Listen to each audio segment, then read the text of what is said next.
Shalom, shalom à toutes mes sœurs en Christ. Mon nom est Douce Colombe Koulia, épouse de Christ. Je salue également évidemment mes frères en Christ, bien sûr.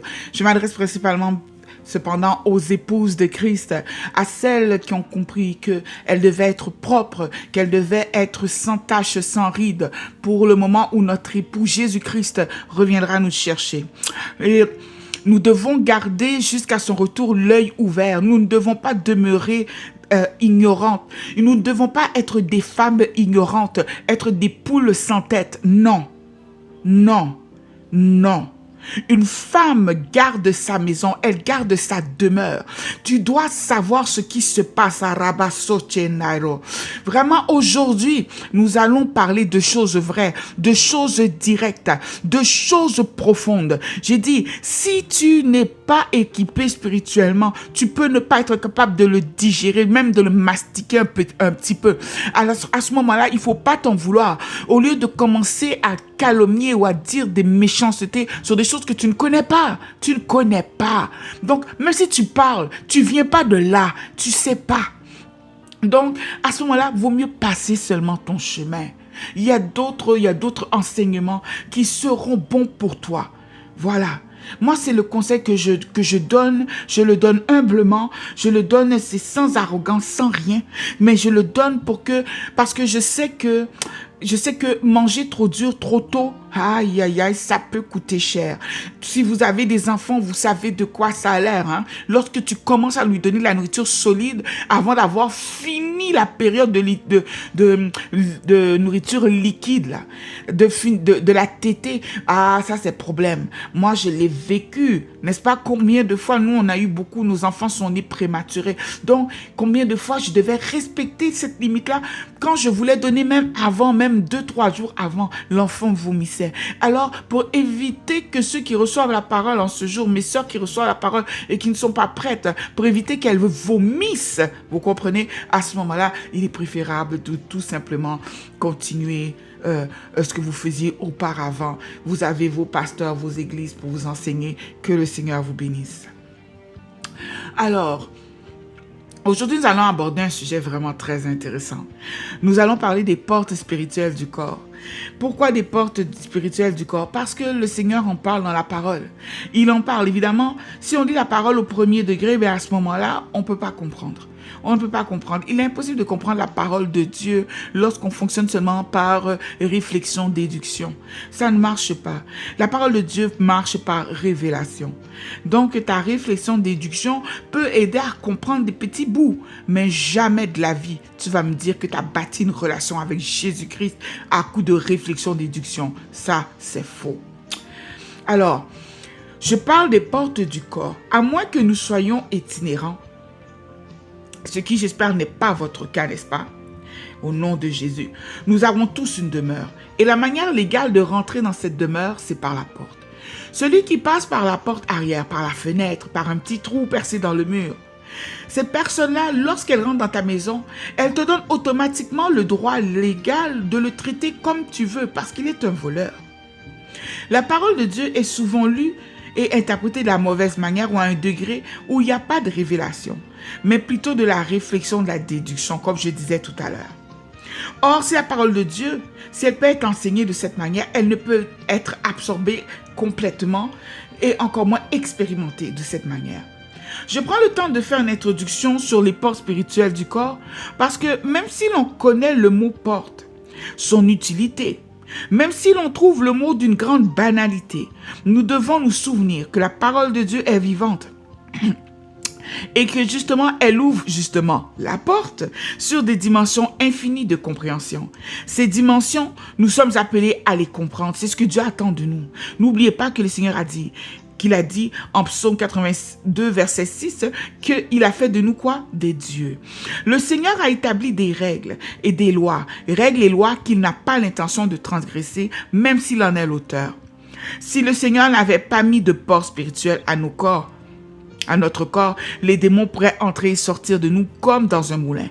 Mais l'Éternel, dans son grand amour, a mis des dispositifs qui ont pour seul but de nous protéger. C'est pourquoi le Seigneur dit en Éphésiens 4, verset 27, « Ne donnez pas accès au diable. Ne donnez pas accès au diable, car seul vous pouvez le faire entrer chez vous. » C'est juste vous qui pouvez ouvrir la porte pour le faire entrer. Personne d'autre. Donc, vous aurez peut-être du mal à le croire, mais c'est vrai. Dans le monde spirituel, votre corps a des portes. Ces portes sont censées être des points d'entrée, des points d'échange, comme par exemple quand tu imposes les mains. Malheureusement, les démons profitent de ces portes et les utilisent pour entrer dans votre corps. Cette entrée peut même arriver à des chrétiens qui sont déjà engagés. Il faut que vous vous rappeliez que Judas Iscariote était très proche de Jésus, mais ça n'a pas empêché Satan d'entrer dans son corps. L'une des portes d'ailleurs les plus couramment utilisées par le diable et les démons sont vos pieds. Où est-ce que vous allez? Où est-ce que tu as mis la plante de tes pieds? Satan a très probablement utilisé cette porte pour entrer dans Judas. Je vous lis le passage en Luc 22, versets 3 et 4. Je vous le lis ici. Je lis la parole de Dieu avec respect et considération. Or, Satan entra dans Judas, surnommé Iscariote, qui était du nombre des 12. Et Judas alla s'entendre avec les principaux sacrificateurs et les chefs des gardes sur la manière de le leur livrer. Luc 22, versets 3 et 4. Un autre exemple d'un individu qui aurait pu éviter une fin misérable, c'est Caïn, à qui l'Éternel a dit, « Si tu fais bien, ne sera-t-il pas reçu? Mais si tu ne fais pas bien, le péché est à la porte.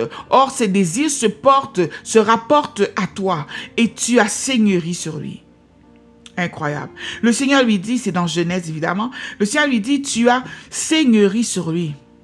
Il faut bien l'avouer, le terme est fort, tu as seigneurie. Cela va encore montrer que Caïn aurait pu avec non seulement facilité, mais aussi avec grandeur, surmonter cet obstacle qui se présentait, ce péché qui se couchait à sa porte.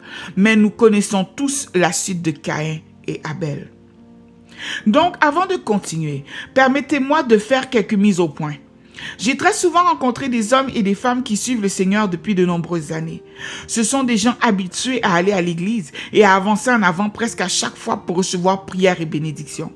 Ce sont de bons chrétiens que Satan ne dérange que de temps en temps. Ils ont fait leur cure d'âme, ils ont été plongés dans les eaux du baptême, ils ont reçu le baptême du Saint-Esprit et parlent en langue. Mais ils ne sont pas des vecteurs de la puissance de Dieu sur la terre. Ce sont des lampes qui sont pointées vers un mur, mais qui sont en fait conçues pour éclairer de grandes pièces. Un vrai gaspillage. En acceptant Jésus-Christ dans nos cœurs et lui en nous prenant dans ses bras, nous faisons de grands sacrifices. Pourquoi? Pour au final ne servir à pas grand-chose. Combien de fois avez-vous eu ce sentiment puissant que vous étiez né pour faire beaucoup plus? L'impression que vous vous gaspillez. Ce n'est pas toujours l'orgueil, vous savez. Notre Seigneur parle tantôt d'une manière, tantôt d'une autre. Mais l'homme n'y prend point garde. C'est ton esprit qui essaie de dire à ton corps, allez, secoue-toi. Tu as du boulot à faire pour la gloire de Dieu sur la terre. Alors, je veux mettre certaines choses au clair maintenant. Le combat spirituel est fait pour des gens solides. Mais les gens solides en question, c'est censé être tout le monde. Pourquoi? Parce que Jésus est mort pour tous et nous avons tous reçu le même pouvoir. Tout le monde est censé combattre, mais peu le font. Et l'enseignement du combat spirituel est extrêmement rare dans les églises. Tout d'abord, sachez que le but du combat spirituel n'est pas du tout de voir les démons vous laisser tranquille. Ça n'arrivera jamais. Comment est-ce que vous pouvez espérer que des démons vous laissent tranquille? Quand même, ça c'est contre nature. C'est comme demander à une fleur de ne pas produire de parfum. Voyez-vous un peu? Ça ne fait pas de sens. Le démon, il est vecteur de haine. Il ne génère que de la haine. Et toi, tu lui demandes de te laisser en paix? Ah, vous savez quoi? Au contraire, au moment où vous allez entrer dans des prières violentes, les démons qui étaient encore dans ta vie, ils vont se mettre, dans vos vies, ils vont se réveiller. Et ceux qui rôdaient, qui n'étaient pas encore rentrés, vont se manifester. Ça fait partie de la game, ça fait partie du jeu. Si à l'église, on vous a appris qu'après avoir été délivré, les démons vous laissent tranquille, sachez que cet enseignement est erroné. Dès qu'un chrétien a été délivré, dès qu'il sait qu'il a été délivré, il n'a pas à douter de l'authenticité de sa délivrance. Parce que son corps va le lui dire, son âme va le lui dire. Et il va de lui-même chanter un chant nouveau à l'Éternel. Jésus-Christ, notre Seigneur, notre Maître, notre époux, nous l'a dit de nombreuses fois. Pourquoi est-ce que je spécifie, j'ai fait une parenthèse sur le combat spirituel? C'est parce que lorsque je prie avec certaines personnes motivées à prier, avec toute la conscience du pouvoir que le Seigneur leur a laissé, ils se mettent à fuir à cause d'un petit rêve. Alors déjà, après la première soirée d'intercession, la nuit, les démons de viol, d'inceste, de violence, de drogue, de meurtre, vous allez rêver qu'ils vous donnent à manger, mari et femme de nuit, et j'en passe. Alors, ils vont se manifester à nouveau. Et là, vous, automatiquement, parce que vous allez penser de façon charnelle, vous n'allez pas réfléchir, vous n'allez pas questionner le Saint-Esprit, alors que le Saint-Esprit est ton conseiller. Tu n'es pas censé même prendre des décisions sans lui avoir parlé. Alors, vous pensez automatiquement que la personne qui vous enseigne est sorcière ou sorcier et tout le tralala qui vient avec. Alors qu'en fait, c'est vous qui n'avez aucune connaissance du combat spirituel. Et votre peur de vous perdre vous a une fois de plus fait pencher du côté de l'ignorance. Mais le Seigneur dit quoi? Mon peuple périt par manque de connaissance, mais il dit que puisque tu as rejeté la connaissance. Il n'a pas dit puisqu'on t'a privé de la connaissance. Hein? Il dit tu l'as rejeté. Donc ça veut dire que ça s'était présenté devant toi, mais toi tu as décidé que, avec tout ton bagage spirituel, tu étais déjà arrivé. Donc tu sais déjà que ce qui est dit là, c'est pas ça. Au lieu de prendre le temps d'aller questionner le Saint-Esprit qui lui va te révéler les vraies choses. Amen. C'est de cette manière dont il faut fonctionner. Il faut questionner le Saint-Esprit. Il faut questionner le Saint-Esprit. Alors, épouse de Christ, ressaisissez-vous.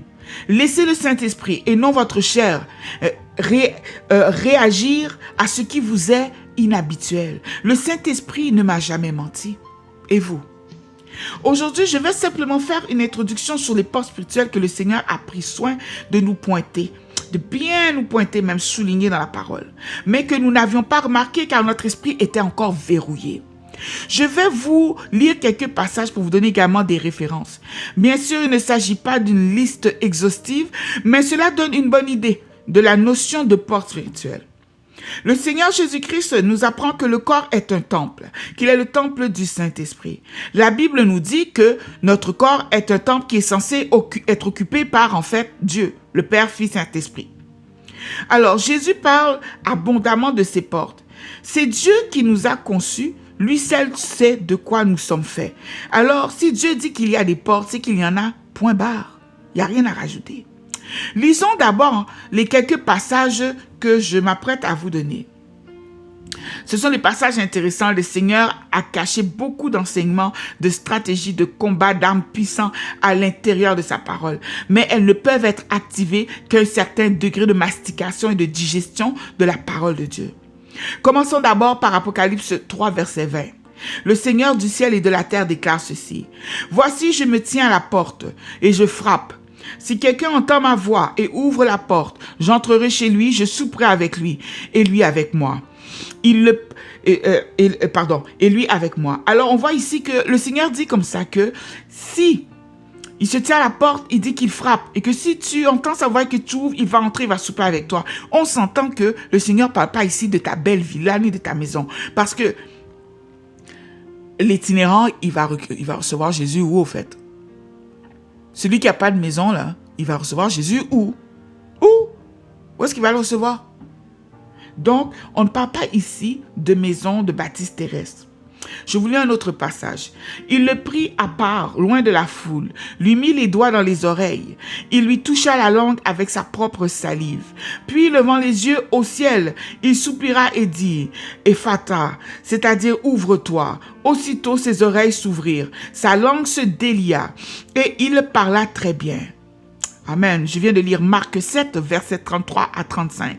Ici, la parole nous apprend que les oreilles ont une porte. Ses oreilles s'ouvrir. Ils n'ont pas dit sa langue s'ouvrir, hein. Ses oreilles s'ouvrir. On apprend ici que les oreilles ont une porte. J'ai voulu un autre passage intéressant. Balaam prononça son oracle et dit, « Parole de Balaam, fils de Béor, parole de l'homme qui a l'œil ouvert, parole de celui qui entend les paroles de Dieu, de celui qui voit la vision du Tout-Puissant, de celui qui se prosterne et dont les yeux s'ouvrent. » Nombre 24, versets 3 et 4. Alors, on apprend ici que l'œil a une porte. Il a l'œil ouvert. Amen. Je voulais un autre passage. L'une d'elles, nommée Lydie, marchande de pourpre de la ville de Thyatire, était une femme craignant Dieu et elle écoutait. Le Seigneur lui ouvrit le cœur pour qu'elle fût attentive à ce que disait Paul. Acte 16, verset 14. On apprend ici que le cœur a une porte. Amen. Je voulais un autre passage. Éternel, mets une garde à ma bouche, veille sur la porte de mes lèvres. Psaume 141, verset 3. Nous apprenons ici que la bouche a une garde et les lèvres une porte. Je voulais un autre passage encore.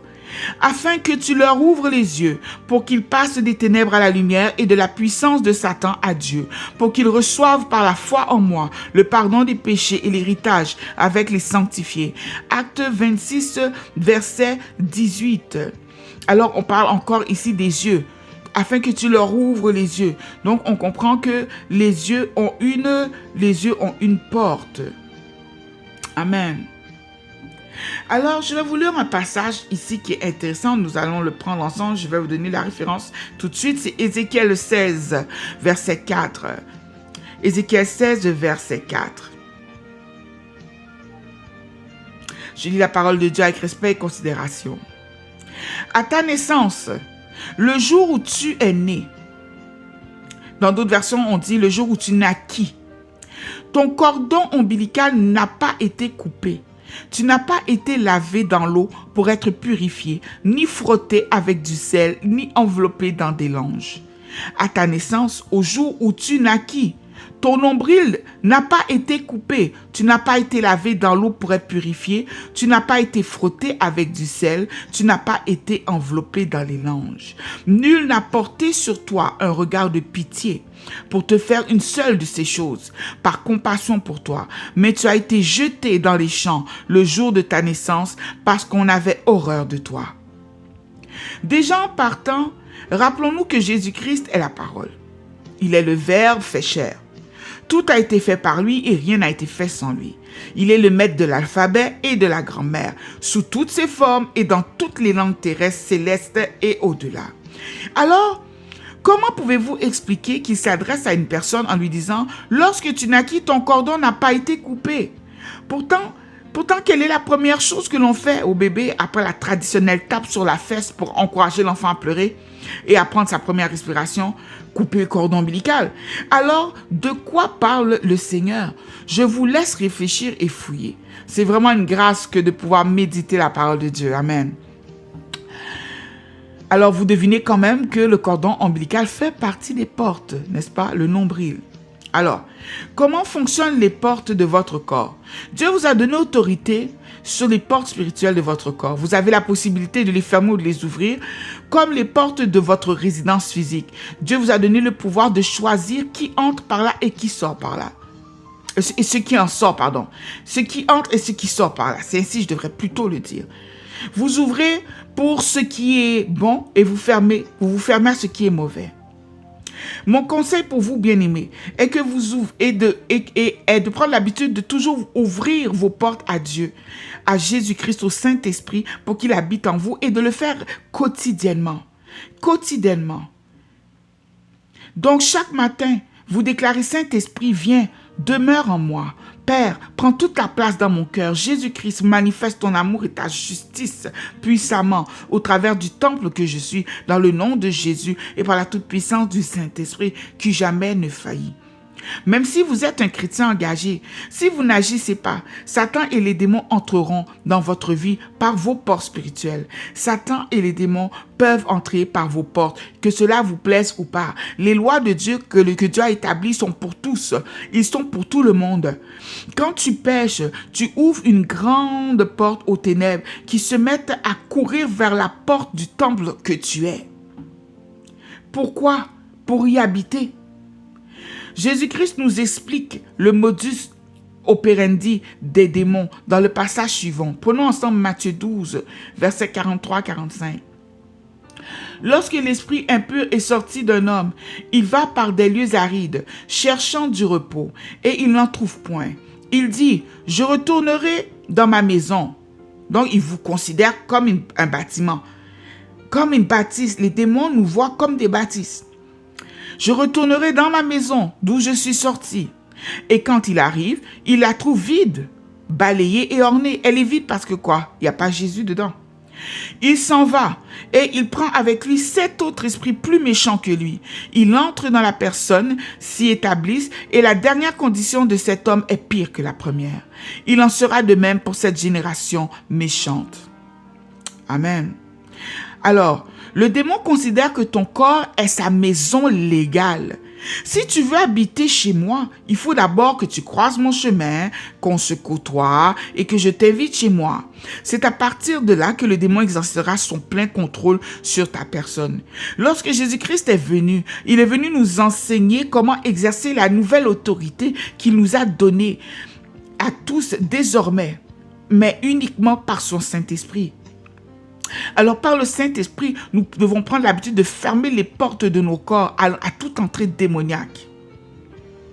Au cours de vos prières quotidiennes, vous devez prendre l'habitude d'ordonner la fermeture des portes de votre corps à toute entrée démoniaque. Scellez ces portes avec le sang de Jésus. J'ai personnellement essayé ceci et ça fonctionne. Le meilleur moment pour le faire est pendant les prières du matin et juste avant d'aller se coucher. Alors, quelles sont les portes en question? On va prendre le temps de les nommer tranquillement. Alors, je vais donner un petit peu de temps pour ceux qui prennent des notes. Alors, il y a tout d'abord la tête. La porte de la tête. Ensuite, nous avons les yeux. Nous avons le nez, la bouche, les oreilles, les mains, les organes génitaux, donc pour l'homme le pénis, la femme le vagin, l'anus, n'est-ce pas? Le nombril, qu'on parlait du cordon ombilical tout à l'heure, le nombril, et je rajoute le cœur. Il y a le cœur, donc ça fait 12 portes. Et je disais 13 portes parce qu'il y a aussi les seins. Il y a aussi les seins. Les seins. Voilà. Alors, ici, nous sommes des gens mûrs, nous sommes des femmes adultes. Si vous êtes là avec moi à m'écouter, c'est que vous n'êtes pas là pour badiner ni perdre votre temps. Alors, on va pas commencer à rire sur les tututus, les tététés, puis c'est quoi un pénis, c'est quoi un vagin. On n'est pas dans toutes ces histoires-là. Nous sommes des servantes de Dieu quand même. Quand même. Appelons un chien, un chat, un chat. Voilà. C'est comme ça que le Seigneur veut les choses. C'est comme ça que les choses vont se faire. Maintenant, je vais vite voir, je regarde vite comme ça en survol, vous donner des petits exemples rapides, parce que comme je vous ai dit, c'est juste l'intro. Regardez, pour la tête, ce que je peux dire rapidement, c'est que tu donnes pas ta tête à n'importe qui. À l'église, on aime ça, se faire imposer les mains au niveau de la tête. Mais lorsque on t'impose les mains au niveau de la tête, tu ne sais pas ce qu'on te prend, tu ne sais pas ce qu'on te donne. Voilà. Donc, bien sûr, j'ai dit, je vais juste donner un petit morceau. Les yeux. Le péché est rentré comment? Ève, lorsqu'on va dans Genèse, ok, il est dit quoi? Il est dit que Ève regardait le fruit et il dit comme ça, elle vit que le fruit était beau. est bon à manger. Elle vit. C'est entré par la porte de ses yeux. C'est à cause de ce que ses yeux ont vu que Ève a mangé du fruit. Amen.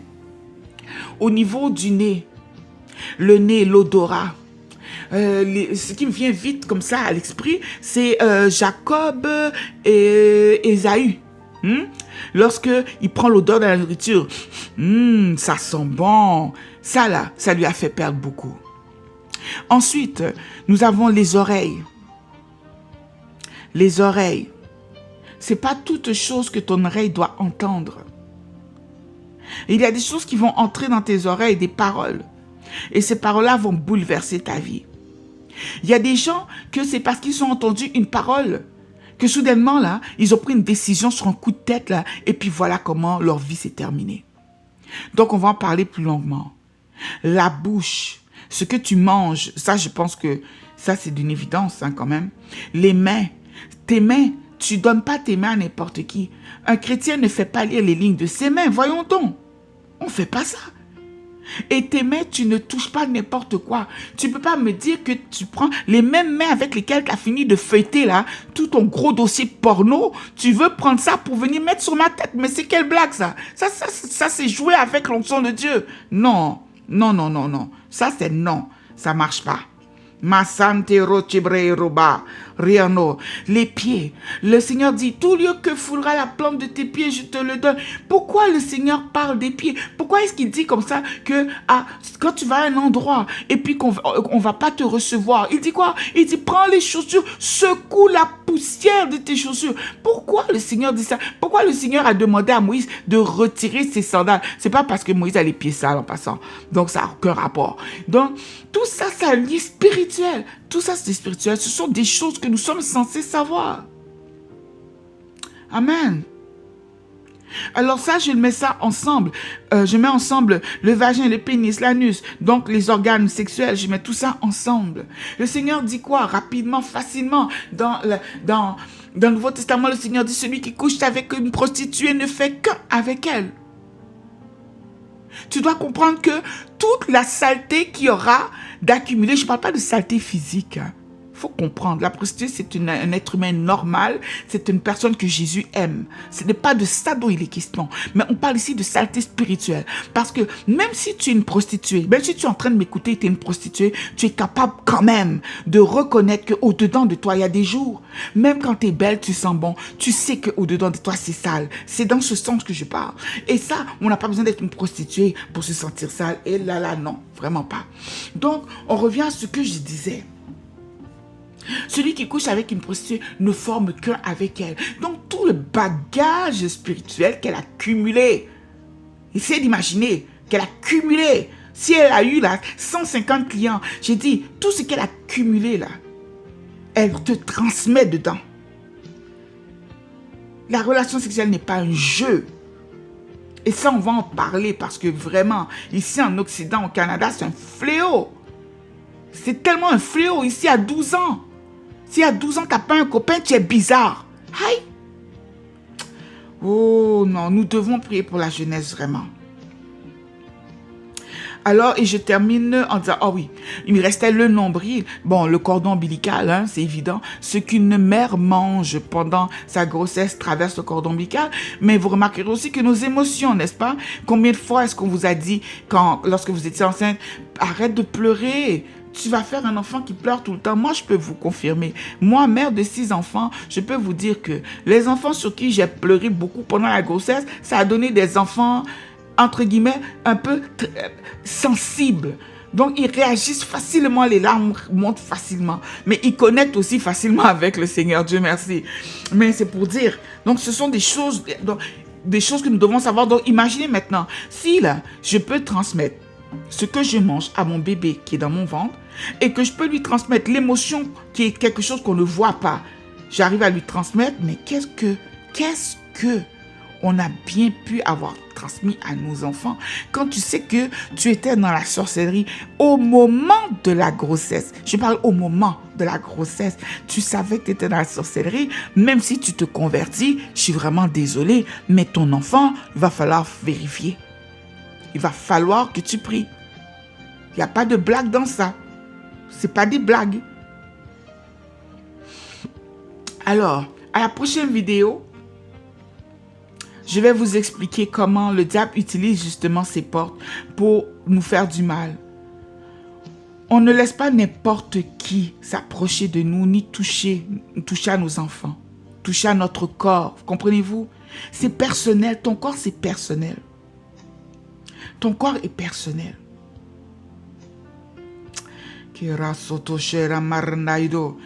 Le dernier que j'avais mis, c'était le cœur et les seins. Et ça, nous en parlerons de façon plus approfondie à la prochaine vidéo. Je veux terminer en priant avec vous. Je veux que nous prions ainsi. Seigneur, dans le nom de Jésus-Christ et par la toute-puissance du Saint-Esprit, qui jamais ne faillit, que le pouvoir du Saint-Esprit endommage mon ignorance au nom de Jésus. Par la puissance du Saint-Esprit, Seigneur, je prie, Seigneur, qu'à cette heure, que par ton pouvoir, Saint-Esprit, tu endommages mon ignorance au nom de Jésus. Afin que je puisse comprendre ce que tu attends de moi, Seigneur. Que tu puisses m'ouvrir les portes, Seigneur Dieu, sur toutes ces dimensions de ta parole qui me sont encore verrouillées, dans le nom de Jésus. Seigneur, conformément à ta parole, Seigneur, pose sur ma tête ta couronne de connaissance. Au nom de Jésus, je demande à être couronné de connaissance à cette heure au nom de Jésus. Je demande à être couronné de connaissance à cette heure au nom de Jésus-Christ, par la toute-puissance du Saint-Esprit qui jamais ne faillit. Je déclare que je rejette désormais toute forme d'ignorance. Je rejette le manque de connaissance. J'ai dit désormais je marcherai en nouveauté de vie avec le Seigneur à un autre niveau, une autre dimension. Je déclare à cette heure que j'efface tout ce que je pensais avoir appris jusqu'à aujourd'hui. J'efface et je recommence. Je recommence mais à un autre niveau, à un niveau spirituel plus élevé, à une autre dimension, une dimension où le Seigneur va nous révéler ses merveilles, ce qui est caché dans la parole, ce qu'il a réservé, ce qu'il a caché aux grands et réservé aux petits-enfants. Nous qui sommes ces petits-enfants, mangeons du pain qui nous est destiné, le pain du miracle. Que la paix du Seigneur soit avec vous. Alors, je vous